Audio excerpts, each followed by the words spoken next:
welcome back to Cheap Lazy Vegan. Today's video is the very long-awaited kimchi recipe video. I hope you're as excited as I am because I'm really excited to share this recipe with all of you.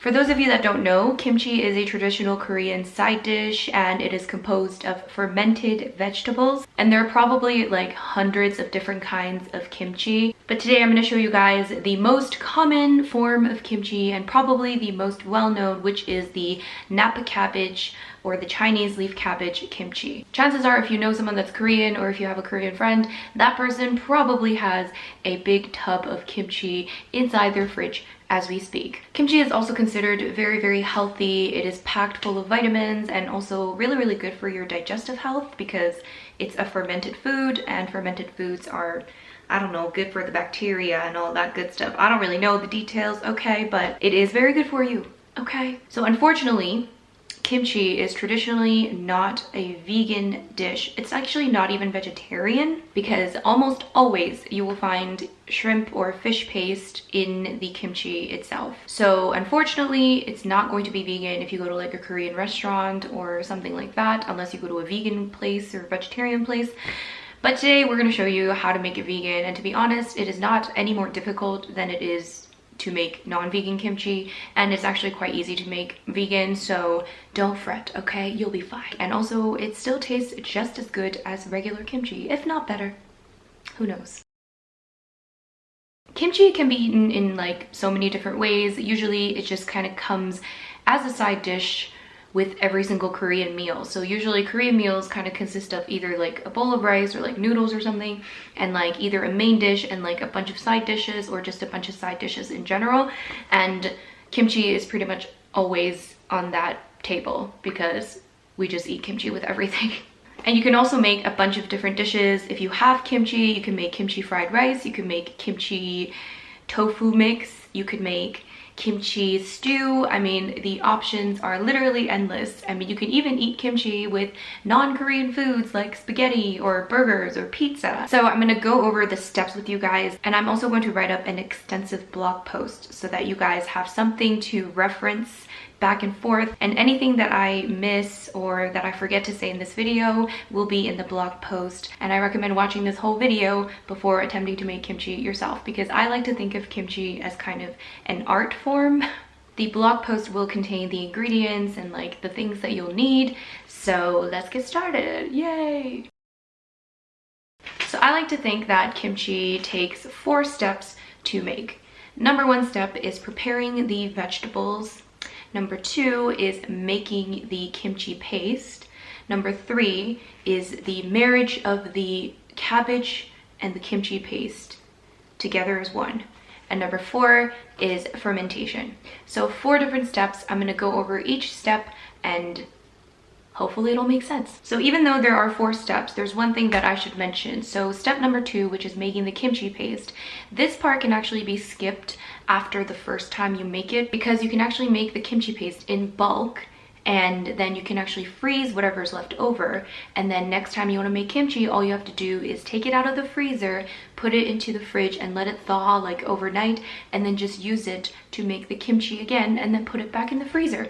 And you can literally do this, I don't know, however many times that you want. Another thing that I want to mention is that when my mom and I made this, we made a lot of kimchi, okay? Like a lot of kimchi. The reason why we can make a lot is because number 1, we are Korean, so we do eat quite a bit of kimchi. Number 2, it's for the family, it's for the household, so there's more than one person eating the kimchi. Number 3 is because we have what is called a kimchi refrigerator. Yes, we have a refrigerator dedicated to kimchi.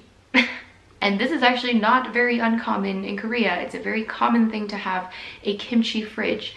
Now, the reason why we have a kimchi fridge is because kimchi traditionally is like fermented in a certain environment, but now because we have, you know, new technology and because times have changed, now we just use fridges. Now, unfortunately, the fridge isn't the most optimal place for kimchi to thrive in. So what happens is, in a regular fridge, kimchi will ferment a lot faster than in a kimchi fridge where temperatures are a little bit lower and there's a certain atmosphere that makes it, I don't know, optimal for kimchi fermentation. Obviously, most of you probably don't have a kimchi fridge, so you probably don't want to make as much as we're making now because your kimchi is going to ferment a lot faster.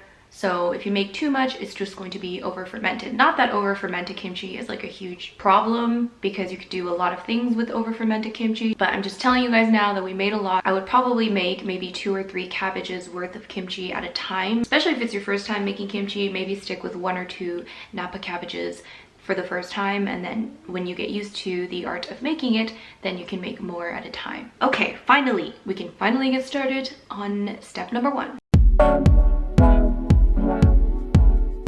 So step number 1, as mentioned, is going to be cutting up and preparing your vegetables. So the main vegetable you will need is Napa cabbage. This is Chinese leaf cabbage or Napa cabbage, and it looks something like this. These are pretty big ones, but they do differ in size quite a bit depending on where you buy them. I remember in the UK they were a lot smaller, but this is what you're going to need. Best way to cut the cabbage is to cut it vertically in half and then cut those vertical pieces in half as well. So you have 4 pieces, and then you're going to cut off the stem, as you can see here, and then you are going to cut it vertically in half one more time, and then you're going to cut it horizontally into smaller pieces. So remember, the cabbage will wilt, so it will become smaller in size. So if it's a little bit bigger, don't worry, it is going to wilt. And then you're just going to repeat that process with however many cabbage heads you have. So we are making a ton of kimchi, as mentioned earlier, but for yourself, you might be only making 1 or 2 heads of cabbage. So again, this is dependent on however much you want to make, how much storage space you have, how many, I don't know, storage containers you have. It depends on a lot of different factors. So if it's your first time making kimchi, I would suggest only maybe using 1 cabbage or 2 and just testing it out first. So you're going to transfer all of the cut up pieces into a big pot or a tub like this. Most likely you do not have a tub like this, so you're going to use a big giant pot, or a salad bowl sometimes works. That's what I did when I was in the UK. And then you're just going to transfer them into that pot, and you are going to take some coarse salt. It's very important that you use coarse salt, and you're going to sprinkle it into the cabbage. Now the approximate measurement is about 1/4 cup of coarse salt per head of cabbage, but again, the salt should cover all of the cabbage, and then you are going to take some water and sprinkle it on top. So there should be enough water so that it's covering the cabbage, because the point is for the cabbage to wilt with the salt and the water mixed together. So the cabbage should be quite wet, but it shouldn't be like drenched in water, if that makes sense.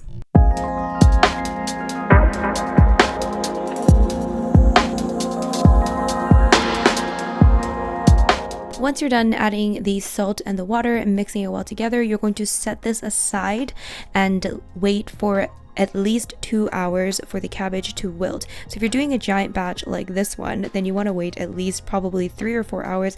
If you're doing 1 or 2 cabbage heads like this, then 2 hours should be enough for the cabbage to wilt. So you just put it aside, cover it up if you can, and then just let it sit and wilt.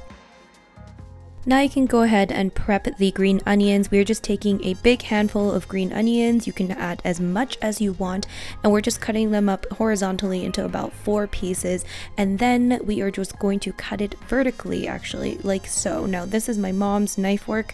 This is definitely not my knife work, but this is how she cuts these scallions. And then we're just going to put this aside once you've cut it, and then we're going to move on to making the kimchi paste.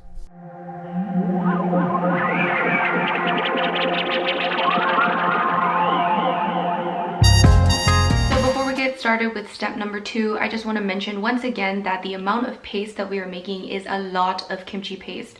So the amount that you'll see here is probably equivalent of making, like, I don't know, maybe 20 cabbages worth of kimchi, if not more, because what we did was we actually made that whole thing of paste, we halved it, we froze half of it, and then we used half to make like 10 cabbages worth of kimchi. So what I would advise for you to do is probably half this recipe, So whatever recipe that I'm giving you now, the amount that I'm giving you now, just half the amount, and then that will still make a ton of kimchi paste, unless you are fully confident that you're going to keep making kimchi, because I don't know, maybe you haven't made kimchi yet, you haven't tried kimchi, and you don't know if it's going to turn out well. But it's up to you how much you want to make. I'm just telling you, just warning you that we made a lot of paste because we're making a lot of kimchi. Okay, let's get started with step number 2. The first thing we're going to do to make the kimchi paste is to take a pot, add 3 cups of water and 5 tablespoons of sweet rice flour. We're going to mix it up together very well, and we're going to put it on the stove at about a medium heat, and you're going to let this mixture thicken up. So you're going to keep stirring it or whisking it and just let it thicken. Just let it thicken. You can move on and do a few other things, but just make sure you keep an eye on it, and it should have a consistency similar to this. So as you can see here, this is what you want to achieve at the very end.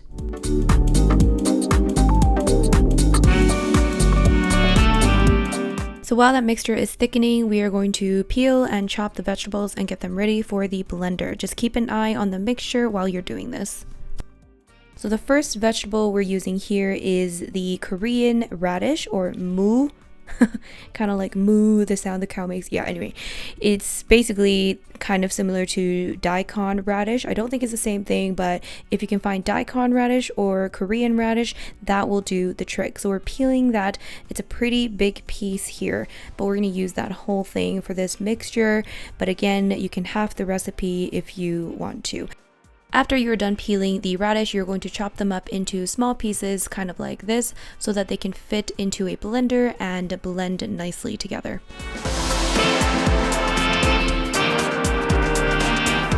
And you're going to do the exact same with the onion.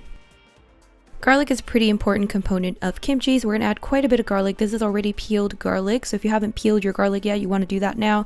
This is about 1.5 cups, I would say, of garlic, and you're just going to add that to the mixture along with this piece of ginger. So the ginger, again, depending on how much you want, this is, I don't know, you can just kind of see how much I'm using there. We're just going to add that into the mixture, and then we are going to stick it in a blender and let it do the magic.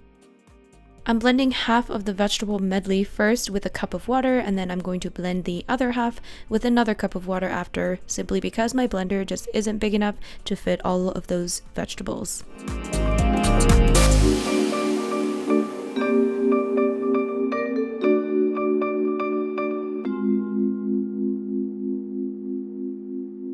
And now we're going to transfer that pungent mixture into a big pot or a bowl, and then we're going to proceed to add the rest of the ingredients. So the first thing we're going to add is the sweet rice flour mixture that we made earlier. Mix that well together. And next is the magical ingredient. This is gochugaru, also known as Korean red chili pepper flakes. Very, very important. So we're going to add a bunch of this into the mixture. Now, this is totally up to you, however much you want to use.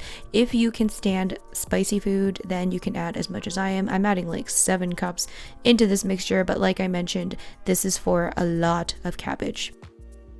So the next ingredient we're using is pure kelp powder, and we're going to be adding about 3 tablespoons into the mixture. Now, if you prefer not to use kelp powder or to see some other alternatives, please refer to the blog post and of course for all the information, because I know this is a lot to take in. Next ingredient we're using is sea salt, and we're adding 5 tablespoons of sea salt into this mixture. So your final kimchi paste should look something like this. It should be quite thick and it should be very red, just like this.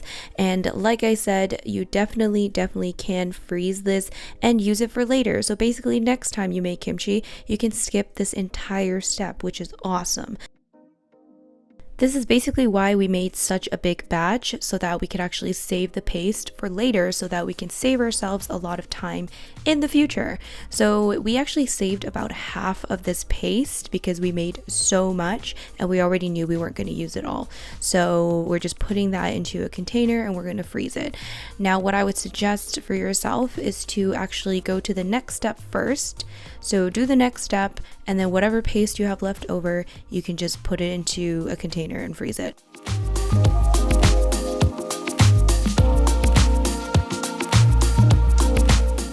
It is now time for step number 3, when finally the cabbage and the kimchi paste can come together in holy matrimony and finally make love. So now about 2 hours later, your cabbage should be wilted. See, do you see how it's wilted, and do you see how it's a lot softer? You can see it, right? It's a lot smaller and softer. So now we're going to run it under cold water and we're going to rinse it very thoroughly. And then we're going to drain it and we're going to rinse it twice in cold water.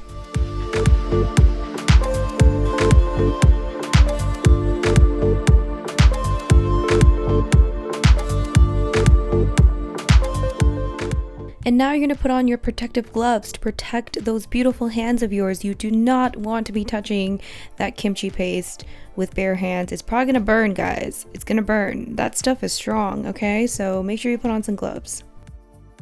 So we're going to add the wilted cabbage back into a clean pot, and we're going to add about a handful of those green onions that we chopped up earlier.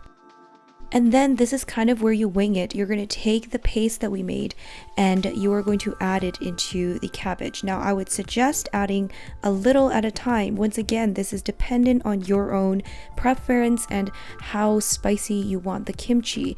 Obviously, the more you add, the more spicy it's going to be. Now, we added probably, I don't know, I'm going to guess about a cup in there. Maybe less than a cup, actually. It was probably like 3/4 of a cup into one cabbage.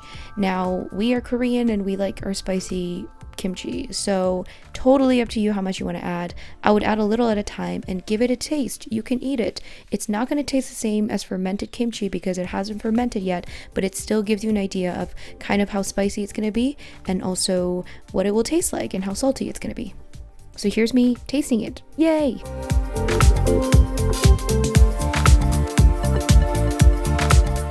So once you make sure that the paste is well combined into the cabbage, you can finally put it into a storage container. So you can use any type of container or even a glass jar. When I was in London and I was making kimchi, I used basically old pasta jars that I didn't throw away, and it was perfect.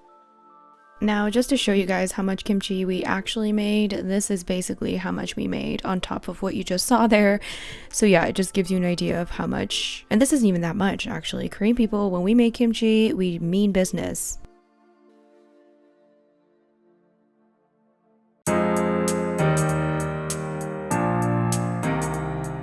It is now finally time for step number 4, aka the easiest step, which is when you make sure everything is in a container and you are going to let it sit in room temperature for at least 24 hours, and this is the fermentation process. So this is when your kimchi is going to do its crazy magic and become what it is, which is fermented spicy cabbage, and it is incredible. So the longer you leave it out in room temperature, the faster it will ferment. So it's up to you depending on how pungent and how sour you want your kimchi. But I do recommend probably putting it in the fridge after 24 hours or so, no longer than like 48 hours, because then your kimchi will last a bit longer and you can enjoy it for longer. And another thing that I want to mention is what to do with like over fermented kimchi. So like I mentioned, kimchi ferments over time and it becomes more and more sour as time passes. But even if it's sour, you could do a lot of things with it. You can make kimchi stew, like I mentioned, which I will be doing a video on soon. You could also make kimchi fried rice. You could make so many different kimchi dishes. You could just like literally take some kimchi, chop it up, and just like fry it on a frying pan with like some tofu. You could probably find all of the ingredients in your local Korean or Asian supermarket, and if you can't really find those, what I'll do is I will leave a link to some of the ingredients that you can buy online. So whatever I can find that you can buy online, I will leave some links down below so you guys can check those out. Alright guys, so that is pretty much how you make authentic vegan kimchi. I really hope you guys enjoyed this video. I really hope you found it helpful, and I really hope that you try this out for yourself. If you do try it out, make sure you tag me on Instagram at cheaplazyvegan. I would love to see your creations. And thank you guys so much for watching. Make sure you give this video a huge thumbs up. Make sure you share this with anyone that loves kimchi. And of course, don't forget to subscribe. Bye guys!